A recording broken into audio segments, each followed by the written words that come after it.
ई teaching के episode 22 में आज आपको गणित का महत्वपूर्ण अध्याय त्रिकोणमिति के संदर्भ में आपको बताया जाएगा। इसको बहुत सरल तरीके से आपको बताया जाएगा। विशेष रूप से ध्यानपूर्वक एक एक चीज को समझें, क्योंकि प्रत्येक चीज आपको जब तक समझ में नहीं आएगी त्रिकोणमिति आप हल नहीं कर सकते हैं। जैसे सबसे पहले तो आप त्रिभुज ले लें। तीन भुजाओं से घिरे क्षेत्र को त्रिभुज कहते हैं। इसके ये तीन बिंदु जो शीर्ष होते हैं, ये तीन बिंदु या इनका नाम दे दिया ए बी सी। यदि हम ऐसा लिखते हैं ए बी सी तो ये होते हैं इसके शीर्ष। उसके बाद अब इसकी यदि हम ऐसा लिख रहे हैं, ये अंदर वाले जो पोर्शन ले रहे हैं ये क्या होते हैं, कोण ए, कोण बी, कोण सी, ये है कोण। इसके बाद में ये ए वाली दो बिंदुओं को मिलाने वाली रेखाएं हैं, ये कहलाती हैं भुजाएं ए बी, बी सी, सी ए, ये है भुजाएं। अब कोण को यदि आपको किसी भी कोण को पढ़ना है, जैसे कोण ए पढ़ना है, तो कोण ए को हम दो प्रकार से पढ़ सकते हैं। आपको तो ये याद रखना है, जिस कोण को पढ़ना है उसको बीच में रखते हैं, तो बी ए सी, इसको लिख सकते हैं बी ए सी, या लिख सकते हैं सी ए बी। मतलब इस कोण को पढ़ना है तो आप कहेंगे कोण ए बी सी या सी बी ए। इसी प्रकार तीसरे कोण को भी पढ़ सकते हैं। अब भुजाएं पढ़ना है तो हम कहें चाहे ए बी कहें या बी ए कहें, एक ही बात है। ये तो ही इस त्रिभुज की भुजाएं एवं कोण। अब आएगा आपका त्रिकोणमिति।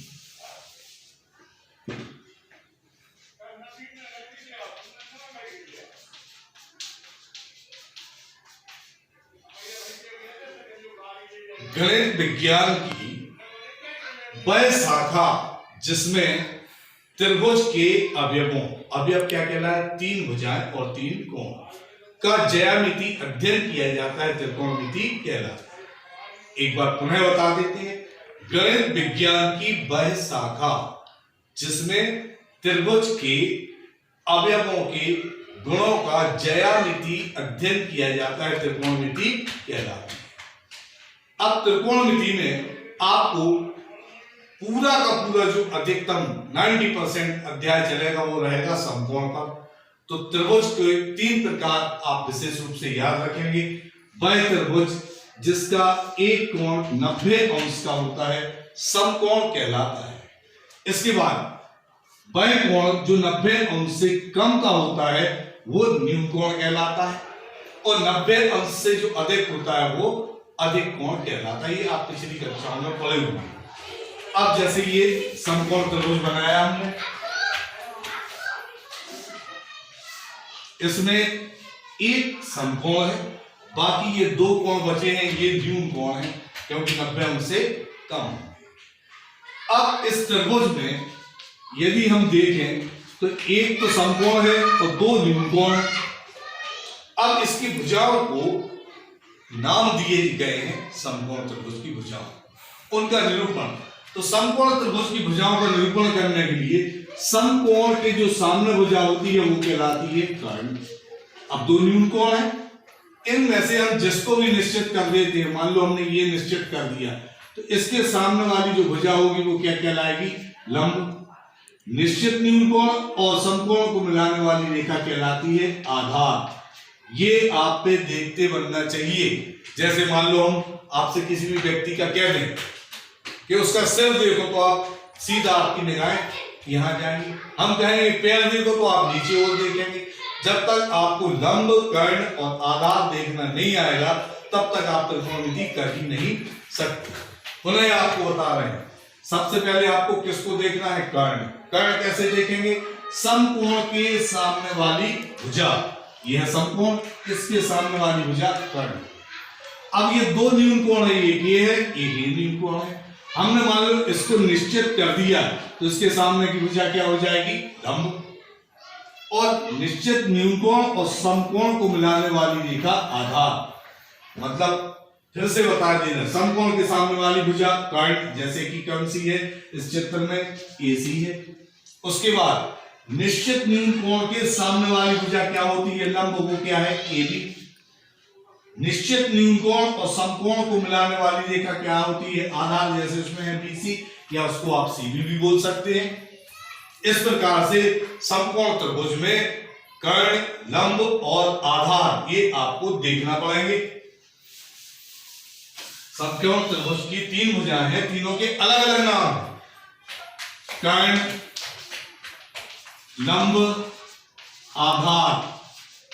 ये लग रहा है बहुत छोटी चीज है, लेकिन आपको जब तक ये समझ में नहीं आएंगे आप पूरी त्रिकोणमिति नहीं कर पाएंगे। अब इनको देखने के लिए आपको तो बिल्कुल फिक्स, जी हमने एक चित्र बना दिया ABC, एक मान लो हमने ये बना दिया PQR,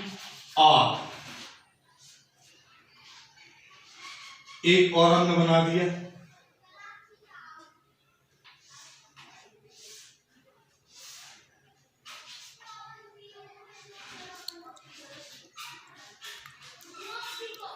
आपको कर्ण कैसे देखना है, ये बारे याद रखना। कर्ण कैसे देखेंगे, समकोण के सामने वाली, समकोण के सामने जो भी भुजा पड़ रही है वो क्या हो जाएगी, कर्ण। लंब कैसे देखेंगे, दो न्यून कोणों में से जिसको निश्चित किया उसके सामने वाली भुजा हो जाएगी लंब।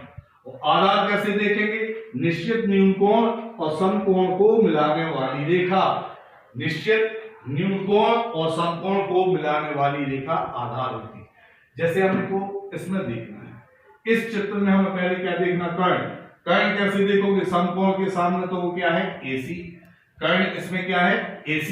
उसके बाद लंब देखना है तो किसको देखेंगे आप, निश्चित न्यून कोण के सामने वाली भुजा लंब। लंब क्या है इसमें, AB। और आधार क्या है, निश्चित न्यून कोण को समकोण से मिलाने वाली रेखा आधार हो गई। इसमें कर्ण क्या है, AC है, लंब क्या है, AB है, आधार क्या है, BC है। अब इस चित्र में देखेंगे, चित्र उल्टा हो या कैसे ही हो, आपको तो वो देखने का तरीका पता होना चाहिए, कर्ण कैसे देखते, लंब कैसे देखते, आधार कैसे देखते, और वो हमने ये लिख दिया, अभी बता भी दिया। मान लो यदि कोई व्यक्ति है, उसका सिर इधर है, अब उसको हमने ऐसे उल्टा लटका दिया तो उसका सिर कहाँ होगा, नीचे। आपको देखना आना चाहिए कि कर्ण कहाँ है, लंब कहाँ है, आधार। यदि उल्टा लटका आपसे कहेंगे सिर कहाँ है, तो ये थोड़ी बोल देंगे। ऐसे ही इसमें आपको देखना है। अब इसमें देखेंगे आप कर्ण, लंब और आधार। कर्ण कैसे, समकोण के सामने तो वो क्या हुई, QR कर्ण हो गई। फिर क्या देखना, लंब, निश्चित न्यून कोण के सामने वाली भुजा लंब हो गई तो वो हो गई PR। अब आधार देखना है तो निश्चित न्यून कोण को समकोण से मिलाने वाली रेखा तो PQ क्या हो गई, आधार। इस चित्र में देखेंगे आप, कर्ण कौन सी है, AP। लंब कौन सी है, इसके सामने AM। आधार कौन सी, दोनों कोणों को मिलाने वाली रेखा, ये हुई। अब आपके एक रिलेशन के आधार पर बताते हैं। मान लो कोई सुनील नाम का व्यक्ति है, ये आप है, आपकी इधर मां है। अब यदि आप इनसे कहेंगे, ये आपके मामा है, ये आपके क्या है, मामा, और मां के लिए ये क्या है, भाई। तो व्यक्ति कितना है, एक ही व्यक्ति क्या है, सुनील। लेकिन आप यदि उसको बुला रहे हैं तो मामा बोल रहे हैं, और आपकी मां बुला रही तो उसको क्या बोल रहे हैं, भाई। मतलब व्यक्ति एक है तो सुनील मामा है, ये भी सही है। सुनील भाई है, ये भी सही है। ये संबंध के आधार पे है। ऐसे ही आपको समकोण त्रिभुज में एक तो होता है आपका समकोण, लेकिन न्यून कोण होते हैं दो। इसलिए इन दोनों को यदि आप निश्चित कर देते हैं तो पैटर्न वही रहेगा। कर्ण तो एक ही रहेगा और लंब बदल जाएंगे।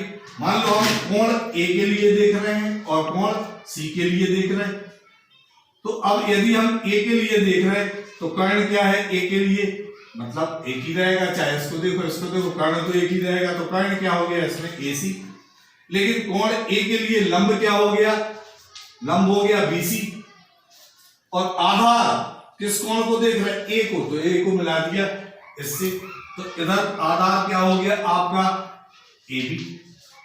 लेकिन वही सी के लिए अगर आप देखेंगे, इस सी के लिए, तो कर्ण तो वही रहेगा, कर्ण ए सी रहेगा। अब लंब देखना, तो इसके सामने वाली भुजा,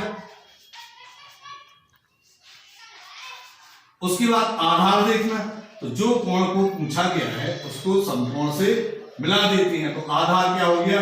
बीसी या सीबी। अब अपन देखें कि कोण सी के लिए लंब क्या है? A B. कोण सी के लिए लंब क्या है? A B. जबकि ये कोण ए के लिए क्या है? आधार, जैसे कि हमने इससे बताया था। अब आपको किसी भी चित्र, मान लो हम इस कोण में इसमें देख रहे हैं, कोण ए के लिए लंब कौन सी होगी? पीएम। जबकि कोण पी के लिए लंब कौन सी होगी? एएम। पी के लिए आधार कौन सी होगी? पीएम। ए के लिए आधार कौन सी होगी? एएम। कर्ण तो एक ही रहेगा। इस प्रकार से आप लंब, कर्ण और आधार इनका देखना आप जानने लगे। अब इसके बाद अब आपको महत्वपूर्ण अनुपात आ रहे हैं।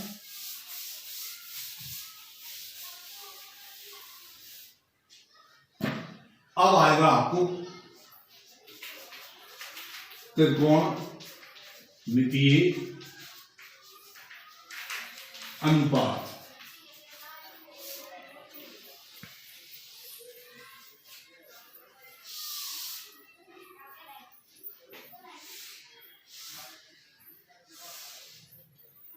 ए बी सी, ये है समकोण। अब इसके दो न्यून कोण हैं, एक ये है, एक ये है। मान लो हमने इसको निश्चित कर दिया, इसको हमने निश्चित कर दिया थीटा, तो त्रिकोणमितीय अनुपात की पहले तो परिभाषा अपन देखें। सबसे पहले अनुपात क्या कहलाता है? जैसे ये लिखा 2/3, इसको क्या लिख सकते हैं? 2:3। अनुपात, सिंपल अनुपात जो है बटे की भिन्न की राशि कहलाती है, ऊपर की राशि अंश, नीचे की राशि भाग। मतलब दो का अनुपात, दो अंकों को अनुपात में लेना, मतलब बटे बटे में ले रहे हैं आप उनको। ऐसी त्रिकोणमितीय अनुपात क्या है, उसकी परिभाषा आप देखें। समकोण त्रिभुज की किन्हीं भी, कौन कौन सी भुजाएं हैं? 3, कर्ण, लंब, आधार। तो इनमें से किसी का कर्ण का अनुपात लंब से ले लिया, लंब का अनुपात आधार से ले लिया, या आधार का अनुपात हमने कर्ण से ले लिया। ये कैसे हमने 3 अनुपात लिखे हुए हैं, ये अनुपात कहलाए। तो समकोण त्रिभुज की 3 भुजाओं में से किन्हीं भी 2 भुजाओं के अनुपात को त्रिकोणमितीय अनुपात कहते हैं। और प्रत्येक जो अनुपात निर्धारित किए गए हैं उनके नाम है। तो त्रिकोणमितीय अनुपात होते हैं 6। नंबर 1 साइन और न्यून कोण जिसको ले रहा है, इसको ले रहा है तो sine theta. Number 2 cos theta. Number 3 tan theta. इसके बाद साइन का उल्टा होता है कोसेक थीटा, कास का उल्टा होता है सेक थीटा, और टेन का उल्टा होता है कॉट थीटा। तो ये 6 त्रिकोणमितीय अनुपात है। पुनः बता दें त्रिकोणमितीय अनुपात की परिभाषा, और ये कितने होते हैं ये भी बता दें। समकोण त्रिभुज की किन्हीं भी 2 भुजाओं के अनुपात को त्रिकोणमितीय अनुपात कहते हैं। ये 6 होते हैं, साइन, कास, टेन, कोसेक, सेक, कॉट। इनमें से साइन का उल्टा होता है कोसेक। उल्टे अनुपात को अपन बोलते हैं व्युत्क्रम अनुपात। व्युत्क्रम अनुपात क्या कहलाता है? व्युत्क्रम अनुपात। कोसेक थीटा, कास थीटा का व्युत्क्रम सेक थीटा, टेन थीटा का व्युत्क्रम कॉट थीटा। ये होते हैं भुजाओं के रूप में। इनको व्यक्त यदि आपको करना है तो इनको करेंगे, बहुत आवश्यक है। व्युत्क्रम क्या कहलाता है? जैसे 2/3 लिखा हुआ है, इसका व्युत्क्रम क्या हो गया 3/2। ऐसे ही इनको भुजाओं के रूप में हम देखेंगे त्रिकोणमितीय अनुपात को। तो नंबर 1 साइन थीटा बराबर होता है लंब बटे कर्ण। तो कोसेक बराबर क्या हो जाएगा इसका उल्टा कर्ण बटे लंब। फिर दूसरा क्या है कॉस थीटा बराबर होता है आधार बटे कर्ण। तो सेक इसका उल्टा होता है, तो सेक थीटा बराबर क्या हो जाएगा कर्ण बटे आधार। और तीसरा है टेन थीटा। टेन थीटा बराबर क्या होता है लंब बटे आधार। कॉट बराबर हो जाएगा आधार बटे लंब। ये सब आपको लग रहे होंगे, लेकिन इनको याद करने के लिए आप एक बुंदेलखंडी का शब्द है लाल बटे कक्का, या इसको एल को बोलते हैं लंब से व्यक्त कर रहे हैं, ए को आधार और के को कर्ण। ऐसा ये कोई फार्मूला नहीं है, केवल इनको 6 को याद ये कहां तक रखेंगे आप। तो आपको पहला कौन सा होता है साइन थीटा, दूसरा कॉस थीटा, तीसरा टेन थीटा देखना है याद करना है। इससे करेंगे साइन थीटा पहला क्या है साइन थीटा लंब बटे कर्ण एल बटे के मतलब लंब बटे कर्ण साइन थीटा हो गया। दूसरा देखेंगे तो ऊपर से नीचे आधार बटे कर्ण कॉस थीटा हो गया। तीसरा देखेंगे ऊपर से नीचे लंब बटे आधार। अब हमें उल्टा देखना, साइन का उल्टा क्या होता है कोसेक, तो इसको उल्टा बोलेंगे नीचे से ऊपर की ओर कर्ण बटे लंब। फिर हमको कास का देखना है तो क्या हो जाएगा आधार बटे कर्ण। कास का उल्टा क्या होगा कर्ण बटे आधार मतलब कोसेक हो गया। टेन का देखेंगे लंब बटे आधार। फिर हम काट का देखेंगे उल्टा तो आधार बटे लंब। तो आज हमने आपको केवल ये बताया है कि समकोण त्रिभुज की कौन सी भुजाएं होती हैं, त्रिकोण अनुपात त्रिकोणमितीय अनुपात कौन से होते हैं और भुजाओं के रूप में उनको कैसे व्यक्त करते हैं। आपको इसी से इसको पहले लिख लिए, उससे बाद इनको आप लिख सकते हो। जैसे मान लो हम तुमको इसका लिखना बताते हैं, पुनः इससे देखना पहला साइन दूसरा कॉस तीसरा टेन साइन थीटा मतलब लंब बटे कर्ण। तो यहां हमने ले लिया लिख दिया लंब बटे कर्ण। दूसरा देखना कॉस आधार बटे कर्ण, तो इसको लिख दिया आधार बटे कर्ण। तीसरा टेन लंब बटे आधार। अब इनके उल्टे अनुपात देखना है, साइन का उल्टा क्या होगा कोसेक, तो अपन क्या लिखेंगे कर्ण बटे लंब। इस प्रकार से ये सारे के सारे देखे जा सकते हैं। अब नेक्स्ट एपिसोड में हम आपको ये बताएंगे कि यहां थीटा ले रहे हैं यहां अल्फा ले रहे हैं, तो त्रिकोणमितीय अनुपात उसके अनुसार बदल जाएंगे। ये आपको अगले एपिसोड में बताएंगे। तब तक आप हमारे व्हाट्सएप पे जो नोट्स पड़े हुए हैं उनको आप नोट कर लें और उस ग्रुप के पूरे जो भी निर्देश दिए उनका पालन करें। अगले एपिसोड में आपको पुनः इसके आगे बताएंगे। तब तक के लिए जय हिंद।